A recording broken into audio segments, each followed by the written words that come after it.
کلمہ طیبہ پڑھنے کے اتنے زیادہ فائدے ہیں قرآن پاک میں اور حدیث پاک میں۔ اللہ رب العزت قرآن پاک میں فرماتا ہے وَمَثَلُ كَلِمَةٍ طَيِّبَةٍ كَشَجَرَةٍ طَيِّبَةٍ أَصْلُهَا۔ اللہ تعالیٰ نے کلمہ طیبہ کو قرآن پاک میں ایک درخت کے ساتھ تشبیہ دی ہے، بہت ہی پاکیزہ درخت، اور ہر زمانے میں ہر وقت اس کا پھل ملتا ہے۔ تو کلمہ طیبہ جب بھی آدمی پڑھتا ہے لا الہ الا اللہ، یہ ضرور فائدہ پہنچاتا ہے۔ جیسے وہ درخت ہر موسم میں پھل دیتا ہے، ایسے ہی یہ ہر وقت پڑھنے والے کو نفع پہنچاتا ہے۔ جب بندہ کہتا ہے نا لا الہ الا اللہ، تو اللہ تعالیٰ کی عرش کے سامنے ایک نور کا ستون ہے، وہ ہلنے لگ جاتا ہے۔ اللہ تعالیٰ جاننے کے باوجود پوچھتا ہے اے ستون تو کیوں ہل رہا ہے؟ وہ عرض کرتا ہے اللہ زمین پر آپ کے ایک بندے نے لا الہ الا اللہ کہا ہے اور اس کی اب تک بخشش نہیں ہوئی۔ اللہ تعالیٰ فرماتا ہے اے ستون تو ٹھہر جا، میں نے اس کی بخشش کر دی ہے۔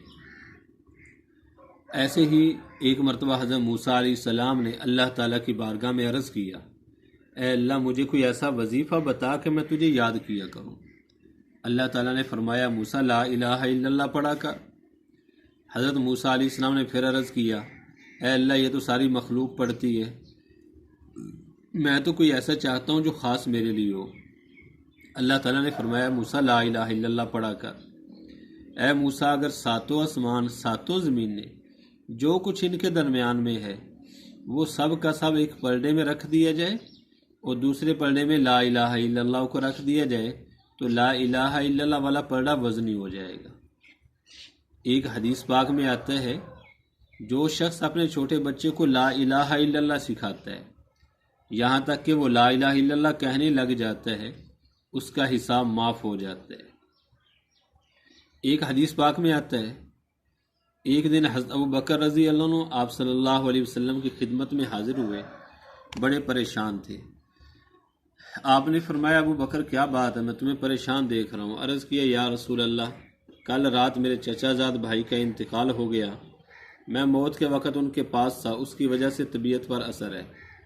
آپ نے فرمایا کیا تم نے اسے لا الہ الا اللہ تلقین کیا تھا؟ عرض کیا جی اللہ کے رسول کیا تھا۔ آپ نے فرمایا پھر اس نے لا الہ الا اللہ کہہ لیا تھا؟ عرض کیا جی اللہ کے رسول کہہ لیا تھا۔ آپ نے فرمایا پھر اس کے لیے جنت واجب ہو گئی۔ ایک مرتبہ حضرت ابو ہریرہ رضی اللہ عنہ نے عرض کیا یا رسول اللہ قیامت والے دن آپ کی شفاعت سے سب سے زیادہ نفع کس کو ملے گا؟ نبی اکرم صلی اللہ علیہ وسلم نے فرمایا احادیث پر تمہاری حرص دیکھ کر مجھے یہی خیال تھا کہ اس بات کو تم سے پہلے کوئی دوسرا نہیں پوچھے گا۔ اس کے بعد آپ نے فرمایا کہ قیامت والے دن میری شفاعت سے سب سے زیادہ نفع اٹھانے والا وہ شخص ہوگا جو دل کے خلوص سے لا الہ الا اللہ پڑھتا ہوگا۔ جب آدمی کلمہ پڑھتا ہے تو اللہ تعالیٰ کا سب سے بڑا جو حکم آدمی پر لاگو ہوتا ہے وہ نماز ہے۔ نماز پڑھنے کے اپنے فائدے ہیں۔ ایک حدیث پاک میں آتا ہے جو آدمی 5 وقت نماز کی پابندی کرتا ہے اللہ تعالیٰ اسے 5 انعام عطا فرماتے ہیں۔ ایک دنیا میں 4 مرنے کے بعد، دنیا میں اللہ تعالیٰ اس کی رزق کی تنگی دور فرما دیتا ہے۔ مرنے کے بعد کے 4 انعام، قبر کا عذاب دور کر دیا جائے گا اور سرات سے بجلی کی طرح گزار دیا جائے گا، اعمال نامہ دائیں ہاتھ میں دیا جائے گا۔ 5واں انعام اللہ تعالیٰ اسے بغیر حساب کتاب کے جنت میں داخل فرما دے۔ ایک حدیث پاک میں آتا ہے ایک مرتبہ صحابہ رضی اللہ عنہ اجمعین نے عرض کیا یا رسول اللہ قیامت والے دن اتنی نبیوں کی امتیں ہوں گے، آپ کیسے اپنی امتیوں کو پہچانیں گے؟ نبی اکرم صلی اللہ علیہ وسلم نے فرمایا اے میرے صحابہ یہ بتاؤ کہ ایک آدمی کے سیاہ گھوڑوں کے اندر سفید گھوڑے پھر رہے ہوں، سیاہ گھوڑے ہوں ان میں چند سفید گھوڑے پھر رہے ہوں، تو کیا مالک ان کو پہچان لے گا کہ نہیں؟ صحابہ کرام نے عرض کیا اللہ کے رسول وہ تو پہچان لے گا۔ آپ نے فرمایا ایسے ہی جو میری امت کے لوگ ہوں گے ان کے اعضائے وضو قیامت والے دن چمک رہے ہوں گے، سفید اور روشن ہوں گے، میں دور سے پہچان جاؤں گا کہ یہ میرے امتی ہیں۔ ایک حدیث پاک میں آتا ہے جو شخص بھی دن کو یا رات کو جس وقت بھی مسجد کی طرف آتا ہے اللہ تعالیٰ اس کے لیے ایک مہمانی لکھ دیتا ہے۔ جتنی مرتبہ جو مسجد میں آتا ہے اتنی ہی مہمانیاں اللہ تعالیٰ اپنے ہاں لکھ دیتا ہے، جو مرنے کے بعد اللہ تعالیٰ ایک ایک کر کے عطا فرمائے گا۔ ایک حدیث پاک میں آتا ہے جو نمازی گھر، جس گھر والے نمازی ہوتے ہیں اللہ تعالیٰ اس گھر میں اتنی برکتیں عطا فرماتا ہے، اتنی برکتیں عطا فرماتا ہے جتنی اللہ تعالیٰ نے حضرت ابراہیم اور حضرت اسماعیل علیہ السلام کے گھر والوں کو دی۔ ان کو اللہ نے کتنی برکتیں دی۔ ہم سنتے ہی رہتے ہیں علماء سے کہ اللہ نے ان کے لیے زمزم کا پانی جاری فرما دیا، اور جنگل بھی یا باندھ تھا جہاں پہ اس وقت مکہ مکرمہ ہے، نہ کچھ کھانے کو نہ کچھ پینے کو، اللہ نے کہاں سے کہاں پہنچا دی۔ آج پوری دنیا وہاں پہ جا کے کھا رہی ہے۔ تو جو گھر والے نمازی ہوتے ہیں اللہ تعالیٰ ان کو اتنی برکتیں عطا فرماتا ہے۔ ایک حدیث پاک میں آتا ہے کہ جب نمازی آدمی قبر میں جاتا ہے تو قبر میں جاتے ہی اس کو اندھیرا اندھیرا سا معلوم ہوتا ہے، تو وہ فرشتوں سے کہتا ہے تم ذرا ایک طرف ہو جاؤ، میں پہلے نماز پڑھ لوں۔ تو فرشتے کہتے ہیں اب نماز نہیں ہے، اب نماز کی چھٹی ہے، نماز اچھے طریقے سے پڑھا کریں۔ ہم نماز تو پڑھتے ہیں لیکن نماز اچھے طریقے سے نہیں پڑھتے۔ نماز وہ ہے جو بندے کی زندگی کو چینج کر کے رکھ دیتی ہے۔ نماز اس کا نام ہے کہ بندے کی زندگی کو نماز بدل دیتی ہے۔ کہتے ہیں جس کی نماز جاندار اس کی زندگی شاندار۔ جب ہماری نماز بہترین ہو جائے گی تو ہماری 24 گھنٹے کی زندگی بہترین ہو جائے گی، اچھی ہو جائے گی۔ یہ سب نماز کے اوپر دار و مدار ہے۔ نماز ہماری زندگی کو بالکل سیدھا کر دے گی۔ الذین یقیمون الصلاۃ، اللہ تعالیٰ فرماتا ہے وہ لوگ جو نماز کو سنوار کے پڑھتے ہیں، اچھے طریقے سے پڑھتے ہیں۔ ایک مرتبہ حضرت علی رضی اللہ عنہ کی ران کے اندر تیر گھس گیا، لوگ نکالتے تھے، تکلیف ہوتی تھی۔ لوگوں نے کہا جب یہ نماز کے لیے کھڑے ہوں گے اس وقت نکال لیں گے۔ نماز کی نیت باندھ کے کھڑے ہوئے، لوگوں نے آہستہ سے اس تیر کو کھینچ لیا۔ جب یہ نماز سے فارغ ہوئے ادھر ادھر دیکھا تو لوگ اکٹھے ہوئے تھے، تو فرمانے لگے کہ اچھا تیر کھینچنے کے لیے آئے ہو۔ لوگوں نے کہا جی ہم نے وہ تیر نکال لیے۔ یہ ہے نماز۔ حضرت ابو بکر رضی اللہ عنہ نے نماز نبی اکرم صلی اللہ علیہ وسلم سے سیکھی تھی۔ وہ ایسے نماز پڑھتے تھے بالکل نبی اکرم صلی اللہ علیہ وسلم جیسی نماز پڑھتے تھے۔ حضرت زبیر رضی اللہ عنہ نے حضرت ابو بکر رضی اللہ عنہ سے نماز سیکھی۔ حضرت زبیر رضی اللہ عنہ کی نماز ایسی ہوتی تھی بالکل حضرت ابو بکر رضی اللہ عنہ جیسی، اور نماز میں ان کی حالت یہ ہوتی تھی کہ آ کر پرندے اوپر بیٹھ جایا کرتے تھے۔ حضرت زبیر رضی اللہ عنہ کی نماز ایسی نماز ہو جائے۔ پہلے لوگوں کی جب تکبیر اولیٰ فوت ہو جاتی تھی تو اس میں 3 دن تک افسوس کرتے تھے۔ اگر جماعت کی نماز فوت ہو جاتی تو 7 دن افسوس کرتے تھے۔ 7 دن جماعت کے ساتھ ایک نماز۔ ایک حدیث پاک میں آتا ہے 25 درجے، ایک حدیث پاک میں آتا ہے 27 گنا بڑھ جاتی ہے۔ 27 درجہ المضاف ہوتی چلی جاتی ہے۔ المضاف، اس کا ترجمہ علماء نے ایک عجیب کیا ہے کہ ہر ایک 27 تک یا 25 تک المضاف ہوتی جاتی ہے۔ تو انہوں نے حساب لگایا کہ جماعت کے ساتھ ایک نماز 3,35,54,432 نمازوں کا ثواب ہوتا ہے۔ ایک بزرگوں کی جماعت فوت ہو گئی تو انہوں نے سنا تھا کہ 27 نمازوں کا ثواب ملتا ہے، تو انہوں نے اس نماز کو 27 مرتبہ پڑھا، 27 مرتبہ، تاکہ ثواب پورا ہو جائے۔ لیکن رات کو سوئے تو خواب میں دیکھا کوئی آدمی کہہ رہا ہے کہ 27 دفعہ نماز تو پڑھ لی، لیکن وہ جو فرشتوں کی آمین جماعت میں شریک ہونے والوں کو ملتی ہے، ایسے ہی فرشتے ساتھ ساتھ چلتے ہیں، وہ کہاں سے آپ لاؤ؟ حدیث پاک میں آتا ہے جب سورہ فاتحہ مکمل ہوتی ہے امام آمین کہتے ہیں تو فرشتے بھی آمین کہتے ہیں، تو جن لوگوں کی آمین فرشتوں کی آمین کے ساتھ مل جاتی ہے ان کی بخشش ہو جاتی ہے، تو فرشتے ساتھ ساتھ ہوتے ہیں، تو جماعت کے ساتھ نماز کا اہتمام۔ حدیث پاک میں آتا ہے کہ علم حاصل کرو، ماں کی گود سے لے کر گور تک، قبر تک علم حاصل کرو۔ اطلب العلم من المہد الی اللحد۔ ایک حدیث پاک میں آتا ہے من سلک طریقا یلتمس فیہ علما سہل اللہ لہ طریقا الی الجنہ۔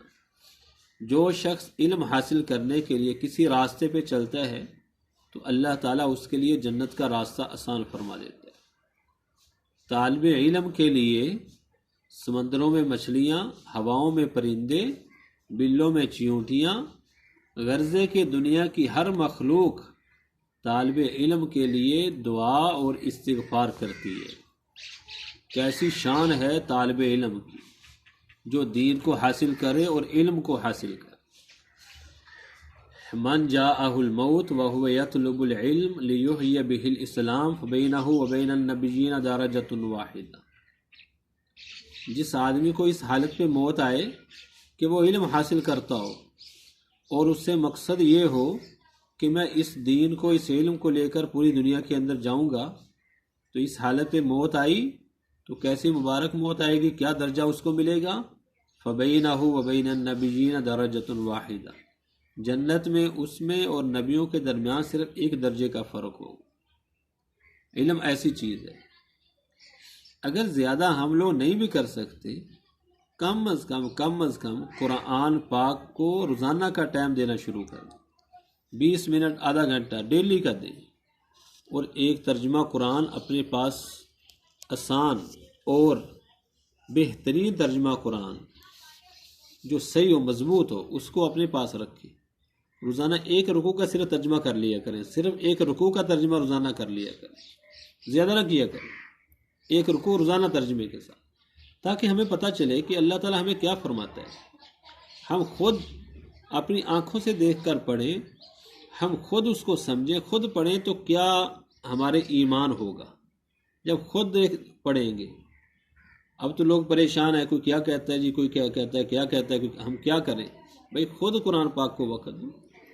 آسان ترجمہ مفتی تقی عثمانی صاحب کا ایک ترجمہ ہے، آسان ترجمہ کو، وہ انہوں نے عوام الناس کے لیے لکھا ہے، اس میں تفسیر نہیں ہے زیادہ، بس الفاظ ہیں، وہ ترجمہ ہے، ساتھ موٹی موٹی تفسیر ہے۔ روزانہ صرف ایک رکوع کر لیا کریں ترجمے کے ساتھ، انشاءاللہ پھر دیکھیں کیسے ہماری زندگی چینج ہوتی ہے۔ اور اس سے بھی ایک آسان کام بتاتا ہوں، یہ بھی نہیں ہو سکتا تو اتنا کر لیں کہ جو آیات ہیں نا جن میں اللہ تعالیٰ فرماتا ہے یا ایھا الذین آمنوا، اے ایمان والو، اے ایمان والو، اے ایمان والو، کم از کم ان آیات کا ہی ترجمہ سیکھ لیں۔ یہ چند آیات ہیں، زیادہ نہیں ہیں، کوئی 400-500 آیات ہیں جن میں اللہ تعالیٰ فرماتا ہے یا ایھا الذین آمنوا، کہ میں ایمان والا ہوں، اللہ تعالیٰ مجھے ڈائریکٹ حکم دے رہا ہے، یا ایھا الذین آمنوا، اے ایمان والو متوجہ ہو جاؤ، انہی آیات کا ترجمہ ہی سیکھ لیں۔ تو قرآن پاک کو وقت دینا شروع کریں، دین کو وقت دیں، دین کو سیکھیں۔ طلب العلم فریضۃ علی کل مسلم و مسلمۃ، علم حاصل کرنا ہر مسلمان، مرد ہے یا عورت ہے، ہر ایک کے لیے فرض ہے، ہر ایک پر فرض ہے، کوئی مستحب سنت نہیں، فرض ہے۔ لوگ کہتے ہیں جی ایک کو میں نے اپنے بیٹوں میں سے ایک کو ڈاکٹر بنا دیا، ایک کو دین کے راستے پہ لگا دیا، بہت اچھی بات ہے، دین کے راستے پہ ایک کو لگا دی، لیکن سب کو فرض دین سکھاؤ نا، سب دین سیکھیں۔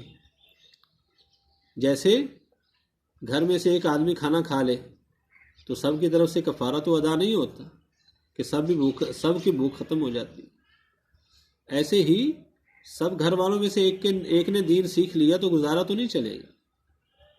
مرد ہے گھر میں، اس کے ذمے ہے، عورت ہے تو اس کے ذمے ہے کہ وہ دین سیکھے، اور دین سیکھ کر آگے اس کو پھیلانا بھی ہے، آگے اس کو پوری دنیا میں لے کر بھی جانا ہے۔ روزانہ اللہ تعالیٰ کا ذکر کیا کریں، کم سے کم روزانہ کی یہ 3 تسبیح کر لیا کریں ہم، 3 تسبیح، ایک اللہ تعالیٰ کی بڑائی کی، تیسرا کلمہ سبحان اللہ، الحمدللہ، لا الہ الا اللہ، اللہ اکبر۔ اللہ تعالیٰ کی عظمت، اللہ تعالیٰ کی بڑائی، اللہ تعالیٰ کی کبریائی اس کے اندر وہ ہے، اور بڑا عظیم الشان یہ کلمہ ہے۔ روزانہ ایک صبح اس کی تسبیح، ایک شام کو اس کی تسبیح۔ دوسری تسبیح درود شریف کی صلی اللہ علیہ وسلم، یا نماز والا جو بھی درود شریف آتا ہے۔ نبی اکرم صلی اللہ علیہ وسلم کے ہمارے اوپر بہت احسانات ہیں، بہت ہی انہوں نے ہمارے ساتھ بہت شفقت احسانات فرمائے ہیں جن کا ہم کبھی بدل نہیں دے سکتے۔ ان احسانات کو سامنے رکھ کے روزانہ کی ایک تسبیح، صرف صبح درود شریف کی، ایک شام کی، اور روزانہ کی ایک تسبیح استغفار کی، لا الہ الا انت سبحانک انی کنت من الظالمین، یا استغفر اللہ واتوب الیہ، جو آتا ہے یہ سب بہت سارے استغفار ہیں۔ ایک تسبیح روزانہ کی، صبح اس کی، ایک شام کو، کہ ہم بڑے گناہ گار ہیں، سیاہ کار ہیں۔ نبی اکرم صلی اللہ علیہ وسلم ایک ایک مجلس میں 70 مرتبہ اللہ تعالیٰ کے سامنے معافی مانگا کرتے تھے، استغفار کیا کرتے تھے، اور وہ تو معصوم بے گناہ ہیں، ان کا کوئی گناہ ہی نہیں، وہ اتنا کرتے ہیں، اور ہم جو قدم قدم پہ گناہ کرتے ہیں، ہمیں کتنا استغفار کی ضرورت ہے، ہمیں کتنا زیادہ استغفار کرنا چاہیے۔ تو کم از کم ایک تسبیح صبح استغفار کی، استغفر اللہ کی، اور ایک تسبیح شام کو، یہ اپنی زندگی کا معمول بنا لیں۔ تو 3 تسبیح صبح ہو گئی، 3 شام کو۔ زیادہ سے زیادہ اس میں وقت آپ کا خرچ ہوگا 20 منٹ، 25 منٹ صبح، 20-25 منٹ شام کو، لیکن فائدہ بہت زیادہ ہوگا۔ تو اس کی پکی نیت کریں کہ انشاءاللہ یہ 3 تسبیحات ضرور اپنی زندگی کا معمول بنا لیں، اور کوشش یہ کریں کہ گھر کے کونے میں بیٹھ کے قبلہ رو ہو کر اللہ تعالیٰ کی طرف توجہ کر کے اپنے دل کو اللہ کی طرف لگا کے پھر یہ کریں، پھر تو بہت زیادہ فائدہ ہوگا۔ اور ہر ایک مسلمان کا اکرام کریں، ہر ایک مسلمان کو عزت دیں۔ یہ دنیا کی جو زندگی ہے نا، یہ حقوق لینے کی جگہ نہیں ہے، یہ حقوق ادا کرنے کی جگہ ہے۔ آج ہر بندہ کہتا ہے میرا فلاں نے حق کھا لیا، میرا فلاں نہیں دیتا، میرا فلاں نہیں دیتا۔ میں دیتا ہوں کہ نہیں؟ میں کیا کر رہا ہوں؟ اس کو کوئی نہیں دیکھ، اس کے بارے میں تو پوچھا ہی نہیں جائے گا کہ تیرا فلانے نے حق دیا تھا کہ نہیں، یہ پوچھا جائے گا کہ تو نے فلانے کا حق ادا کیا کہ نہیں کیا۔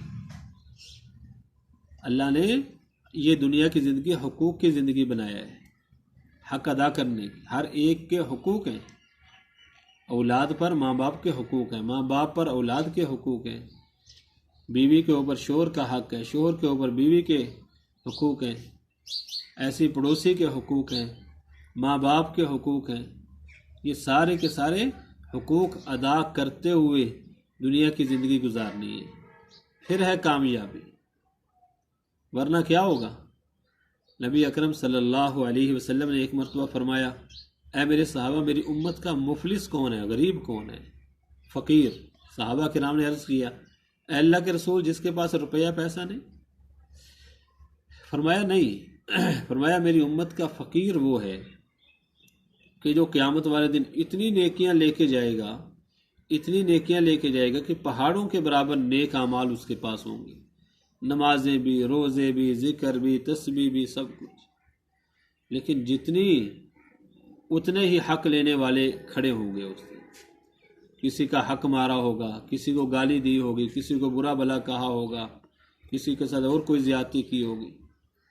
وہاں پہ یہ تو ہوگا نہیں کہ جس کے پیسے دینے یا جیب میں سے پیسے نکال کے آدمی دیتا جائے گا۔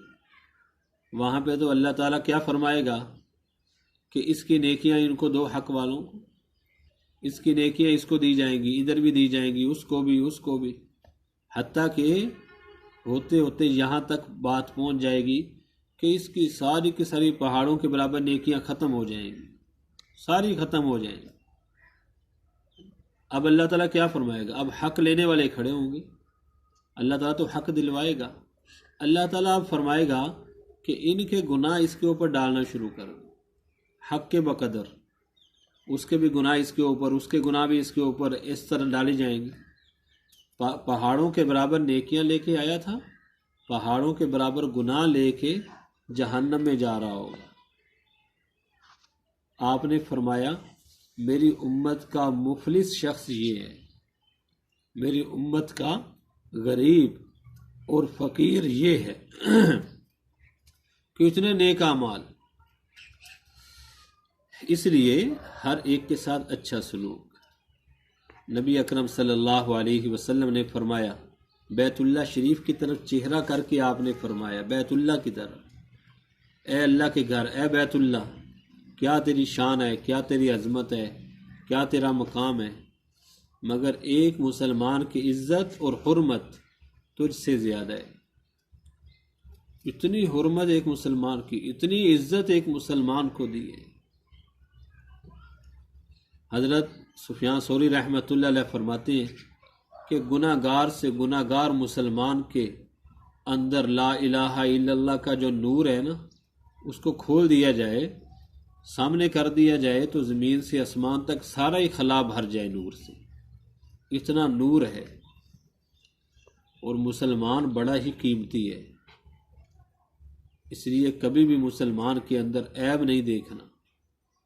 اپنے اندر اللہ نے دو آنکھیں دی ہیں، ایک اپنے عیب دیکھنے کے لیے، دوسری آنکھ دوسروں کی خوبیاں دیکھنے کے لیے، کہ اس کی خوبیاں کیسے میرے اندر آ جائیں، میرے اندر جو عیب ہیں وہ کیسے نکل جائیں۔ اگر کسی کے اندر کوئی نظر بھی آ جائے تو آدمی کسی کو بتائے نہیں۔ من ستر مسلما سترہ اللہ یوم القیامہ، جو شخص کسی مسلمان کی پردہ پوشی کرتا ہے، اللہ تعالیٰ دنیا اور آخرت میں اس کی پردہ پوشی فرماتا ہے۔ اور جو شخص کسی مسلمان کی پردہ دری کرتا ہے، اللہ تعالیٰ اس کی پردہ دری فرماتا ہے، حتیٰ کہ گھر بیٹھے اس کو رسوا کر دیتا ہے۔ واللہ فی عون العبد ما کان العبد فی عون اخیہ، اللہ تعالیٰ اس وقت تک بندے کی مدد فرماتا ہے جب تک کہ بندہ اپنے بھائی کی مدد میں ہوتا ہے، اتنا وقت اللہ تعالیٰ بندے کی مدد فرماتا ہے۔ اس لیے یہ اخلاص اللہ تعالیٰ کی رضا کے لیے، جو کام کرے اپنے اللہ کی رضا کے لیے، کہ میں یہ کس کے لیے کر رہا ہوں، ایک اللہ کی رضا کے لیے کر رہا ہوں، مجھے کسی سے کچھ نہیں چاہیے، میں تو اپنے اللہ کے لیے کر رہا ہوں۔ نبیوں کی یہ صفت تھی، صحابہ رضی اللہ عنہ اجمعین کی صفت، کہ ہر کام کو ایک اللہ کے لیے کرنا، کہ بس مجھے کچھ نہیں چاہیے، مجھے میرا اللہ چاہیے، میرا اللہ راضی ہو جائے۔ وما امروا الا ليعبدوا الله مخلصين له الدين، اسی کا حکم ہے۔ قل ان صلاتي ونسكي ومحياي ومماتي لله رب العالمین، اے نبی جی آپ فرمائیں میری عبادت، میری قربانی، میری نماز، میرا مرنا، میرا جینا، یہ سب ایک اللہ تعالیٰ کی ذات کے لیے۔ اور اخلاص سب فرمایا کہ سب کے سب لوگ ختم ہو جائیں گے مگر علم والے بچیں گے، علم والے بھی ہلاک ہوں گے مگر عمل والے بچیں گے، عمل والے بھی ہلاک ہو جائیں گے مگر اخلاص والے بچ جائیں گے۔ قیامت والے دن اعمال کو تولا نہیں جائے گا، گنا نہیں جائے گا، بلکہ تولا جائے گا، اور ان کے اندر جو وزن ہوگا نا، وہ اخلاص کے بقدر ہوگا۔ کچھ لوگ ایسے ہوں گے جن کو کچھ نہیں ملا ہوگا، فرشتے اپنے رجسٹر بند کر لیں گے، وہ کہیں گے کہ اے اللہ ہم نے نیک اعمال کیے تھے دنیا میں لیکن ہمیں بدلہ ہی نہیں ملا ان کا۔ اللہ تعالیٰ کیا فرمائے گا کہ تم نے جس کے لیے کیے تھے انہی سے جا کر اپنا بدلہ لو، نہ تم نے ہمارے لیے کیے تھے نہ میرے پاس ان کا بدلہ ہے۔ وہ لوگ خالی ہاتھ جائیں گے۔ قیامت والے دن سب سے پہلے جن تین آدمیوں کا فیصلہ سنایا جائے گا، وہ ایک شہید ہوگا، ایک عالم ہوگا اور ایک سخی ہوگا۔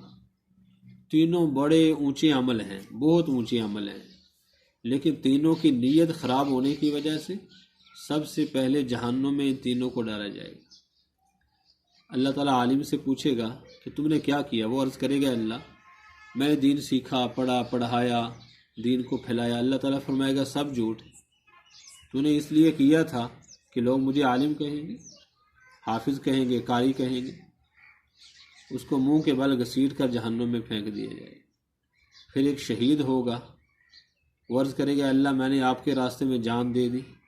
اللہ تعالیٰ فرمائے گا تو نے اس لیے کیا تھا کہ لوگ تجھے غازی کہیں، اور جس مقصد کے لیے تو نے جان دی تھی وہ حاصل ہو چکا۔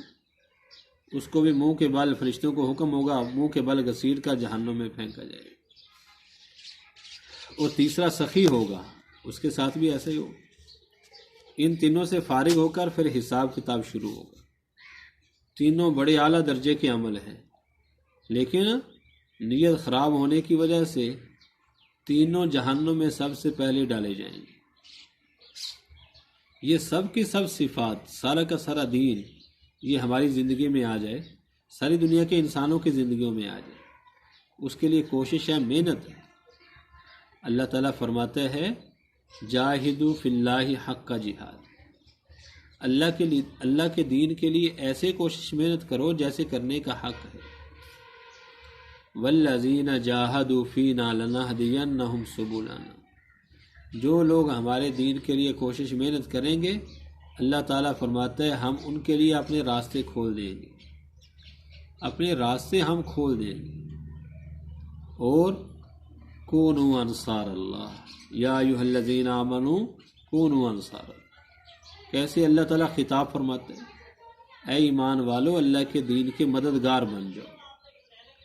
ان تنصروا اللہ ینصرکم، اگر تم اللہ کے دین کی مدد کرو گے تو اللہ تعالیٰ تمہاری مدد کرے گا۔ ان ینصرکم اللہ فلا غالب لکم، جب اللہ تعالیٰ تمہاری مدد کرے گا پھر تم پر کوئی غالب نہیں آ سکتا۔ کنتم خیر امت اخرجت للناس، کیا فرمایا تم بہترین امت ہو، بہترین، اخرجت للناس، تمہیں لوگوں کے نفع کے لیے نکالا گیا ہے، لوگوں کے نفع کے لیے، تمہیں ماؤں کے پیٹوں سے ہی نکالا ہی لوگوں کے نفع کے لیے گیا ہے۔ تامرون بالمعروف وتنہون عن المنکر، تم دوسروں کو نیکی کا حکم کرتے ہو، برے کاموں سے منع کرتے ہو۔ وتؤمنون باللہ، اور ایک اللہ کی ذات پر ایمان رکھتے ہو۔ ایک جگہ اللہ تعالیٰ فرماتا ہے والمؤمنون والمؤمنات بعضهم اولیاء بعض، ایمان والے مرد، ایمان والی عورتیں ایک دوسرے کے دوست ہیں۔ کیسے دوست ہیں؟ یامرون بالمعروف، ایک دوسرے کو نیکی کا حکم کرتے ہیں، برے کاموں سے منع کرتے ہیں۔ تو ایک دوسرے کو نیکی کا حکم کرنا، اپنے گھر میں نیکی کا حکم کرنا، باہر لوگوں کو کرنا، نماز، لوگوں کو نماز کا کہنا، خود نماز کی پابندی کرنا، دوسروں کو نماز کی طرف لے کے آنا، خود دین پر چلنا، دوسروں کو دین کی دعوت دینا۔ بلغوا عنی ولو آیہ، دین کی چھوٹی سے چھوٹی بات بھی آتی ہے، فرمایا کہ اس کو آگے تک پہنچاؤ۔ جس نے بھی لا الہ الا اللہ پڑھا ہے اس کے ذمے ہے کہ وہ دین کو زندہ کرنے کے لیے، پوری دنیا میں زندہ کرنے کے لیے پوری کوشش اور محنت کرے، پوری کوشش اور محنت۔ کلکم راع وکلکم مسئول عن رعیتہ، تم سب کے سب نگہبان ہو، تم سب سے اپنی رعایا کے بارے میں قیامت والے دن پوچھا جائے گا۔ بادشاہ سے اپنی عوام کے بارے میں پوچھا جائے گا، گھر کا سربراہ ہے اس سے گھر والوں کے بارے میں پوچھا جائے گا، بیوی کے بارے میں، اولاد کے بارے میں۔ سنا ہے بزرگوں سے قیامت والے دن ایک عورت 4 آدمیوں کو جہنم میں لے جائے گی۔ وہ کہے گی اے اللہ یہ میرا شوہر ہے، یہ میرا بھائی ہے، یہ میرا بیٹا ہے، یہ میرا والد ہے، انہوں نے کبھی مجھے دین کے بارے میں نہیں کہا تھا، کبھی دین کے بارے میں نہیں سمجھایا، ایک ایک کام کے بارے میں پوچھتے تھے مگر کبھی دین کے بارے میں نہیں پوچھا کہ تم نے نماز پڑھی کہ نہیں پڑھی، قرآن کی تلاوت کی ہے یا نہیں۔ تو ایسے 4 آدمی جو جنت میں جا رہے ہوں گے ان کو جہنم میں لے جائے گا۔ اس لیے گھروں کے اندر دین زندہ کرنا۔ اللہ تعالیٰ فرماتا ہے یا ایھا الذین آمنوا قوا انفسکم واہلیکم نارا، اے ایمان والو اپنے آپ کو اور اپنے گھر والوں کو جہنم کی آگ سے بچاؤ۔ ایسی آگ جس کا ایندھن انسان ہے اور پتھر ہے۔